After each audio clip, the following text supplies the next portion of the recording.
स्वर्गीय बब्बन ठाकुर की मनाई गई पुण्यतिथि। नमस्कार, मैं हूं रौनक खातून। आप देख रहे हैं तेज 24 लाइव खबर बलिया से। बलिया नगर के राजपूत नेवरी भिरगु आश्रम स्थित श्री राम जानकी नाई मठिया मंदिर सेवा समिति के तत्वाधान में मंदिर के संस्थापक बाबा केशव दास एवं सरजू दास जी के चित्र अनावरण वर्षगांठ के अवसर पर, साथ ही स्वर्गीय बब्बन ठाकुर ग्राम हथौज, जिन्होंने अपना पूरा जीवन इस मंदिर में तथा समाज सेवा में लगा दिया। आज मंगलवार को उनके चित्र पर माला अर्पण कर पुण्यतिथि मनाई गई। पुण्यतिथि के अवसर पर मुख्य रूप से बब्बन ठाकुर, नित्यानंद ठाकुर, विनोद ठाकुर, प्रदेश सचिव नथुनी ठाकुर, समाज सेवी सर्वेश ठाकुर, शिवजी ठाकुर, चांदमुनि ठाकुर, कंचन देवी, एडवोकेट निर्मल ठाकुर, अजय शर्मा, गुलाब शर्मा, सुभाष ठाकुर, नंद किशोर ठाकुर, मुन्ना ठाकुर, उदय नारायण ठाकुर, सुनील कुमार ठाकुर के अलावा सैकड़ों लोग उपस्थित रहे। तेज 24 लाइव बलिया से हसन खान की रिपोर्ट। यह कैसा कार्यक्रम है? यह कार्यक्रम है हमारे मंदिर के निर्माणकर्ता बाबा केशव दास की पुण्यतिथि और हमारे समाज में समाज सेवी श्री बब्बन ठाकुर जो पूर्व जिला अध्यक्ष, मंदिर अध्यक्ष रह चुके हैं, उनकी पुण्यतिथि है। इससे क्या संदेश देना चाह रहे हैं? हम अपने साथी और समाज के लोगों को, नाई समाज के लोगों को यही संदेश देना चाहते हैं कि हम ऐसा कार्य करें कि जिस तरह आज हम लोग अपने पूर्वजों के सामने नतमस्तक हो रहे हैं, आने वाली पीढ़ी भी हम लोगों को याद करे, कुछ ऐसा कार्य करके विदा। ये बताइए, जो आपका जो है नाई समाज है, सिर्फ जो है बराबर का काम करे, क्या अपने परिवार में चाहते हैं कि यही काम करता रहे या आगे भी कुछ बढ़ने के लिए, मतलब कोई इंजीनियर, IPS, PCS बनने का कुछ अपना? देखिए सर, यह प्रश्न बहुत लाजमी है। हमारे समाज में जो लोग अपने आप को समझ चुके हैं, सबसे बड़ी शिक्षा की कमी है और शिक्षा न मिलना, आर्थिक स्थिति हमारी कमज़ोर है हमारे समाज की।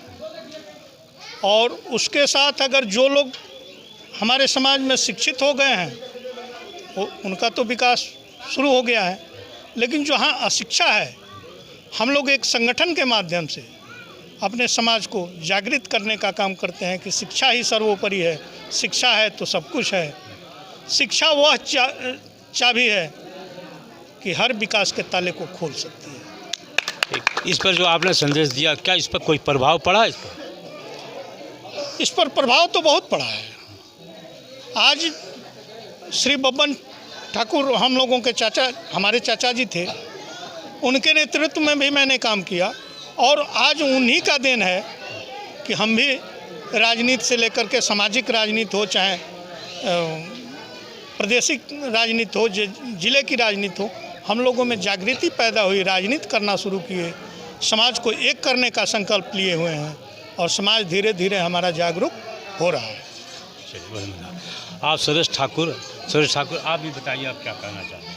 हम यही कहना चाहते हैं, मैं सर्वेश ठाकुर, और मैं ये कहना चाहता हूँ, यहाँ बाबा केशव दास ने जो नींव रखी है और इस समाज को जो यह मंदिर बाबा ने, मैं तो बाबा का ऋणी हूँ, हमारा पूरा नाई समाज बाबा का ऋणी है कि जो कि बाबा ने हमें यह मंदिर को और बाबा के सेवा करने का सौभाग्य प्राप्त हुआ।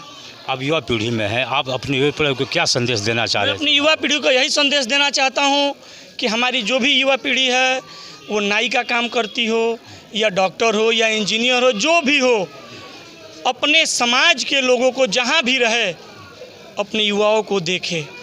अगर कोई अशिक्षित व्यक्ति है उस समाज में, अगर पढ़ाने की उसके पास शक्ति नहीं है, तो उसको हमारे पूरे समाज के लोग उस युवा को पढ़ाने के लिए 1-1 रुपया चंदा दें कि हमारा वो युवा अगर पढ़ने लायक है तो पढ़ के आगे बढ़े। आप सर अपना परिचय बताएं। मैं निर्मल कुमार, एडवोकेट, यहाँ डिस्ट्रिक्ट सेशन कोर्ट में हूँ, इसी समाज का व्यक्ति हूँ जी। आज हम लोग यहाँ मंदिर के संस्थापक रहे हैं बाबा केशव दास जी, उनके तैल चित्र का अनावरण दिवस है आज, उस पर, और बाबा बब्बन ठाकुर जी के पुण्यतिथि है, उस पर हम लोग इकट्ठा हुए। आपने जो सवाल पूछा था कि आपके समाज में पढ़े लिखे लोग हैं कि नहीं हैं, तो ऐसा नहीं है कि हमारे समाज में पढ़े लिखे लोग नहीं हैं। इस विषय पर हमारे समाज द्वारा बहुत ही शोध किया गया है, काम चल रहा है। एक हमारा संगठन भी है MCA का, जिसमें पहले उसका था कि जो एम्प्लॉय लोग थे हमारे समाज के उनको रखा गया था, बाद में उसको बदल करके एजुकेटेड लोगों को रखा गया। तो वह समाज है, वह हमारा संगठन जो है वो समाज को दिशा देने का काम करता है और उसका मोटो ही है शिक्षित बनो, संघर्ष करो, आगे बढ़ो। सर, आने वाली पीढ़ी के लिए क्या संदेश दें? आने वाली पीढ़ी के लिए हम यही कहेंगे कि संघर्ष के बिना कुछ नहीं हो सकता और संघर्ष करने के लिए आदमी के पास शिक्षा हो, बुद्धि हो, ज्ञान हो तो संघर्ष का दिशा मिलता है। तो हमारे समाज के लोग शिक्षित बने, आधा रोटी खाएं, एक रोटी खाएं, लेकिन बच्चों को पढ़ाएं। सर, हमारे कहने का मेन तात्पर्य ये था कि आज मैं देखते आ रहा हूँ कि जितने भी आपके समाज के लोग हैं उनको इस तरीक़ा से, इस नज़रिए से देखा जाता है कि बड़े बड़े काश्तकार हैं, अपने रख लिए हैं। कहीं काश्तकारी जो ही शादी ब्याह कोई भी होता है सारा जो है आप लोग करते हैं, उसके बाद काश्तकारी का कहीं जो है आपको गल्ला मिल गया, जो भी मिला उसी से आपका पढ़। तो आप शिक्षित रहेंगे तो उस पर आपका ये कहने का मेरा ये था कि शिक्षित रहेंगे तो इतना ही नहीं है, आप आगे बढ़ने की कोशिश करेंगे और आपका जो है विकास होने का ये है। हमारा जो प्रजावट की व्यवस्था चली थी पहले, जो हमारे पूर्वज करते थे, उसका हम लोगों ने खात्मा करने का प्रयास किया है। लेकिन चूंकि हमारा तबका बहुत पीछे है, कुछ लोगों की रोजी रोटी उसी से चलती है, ये कहने का इस वजह से वो पूर्ण रूप से समाप्त करने में थोड़ा टाइम लगेगा।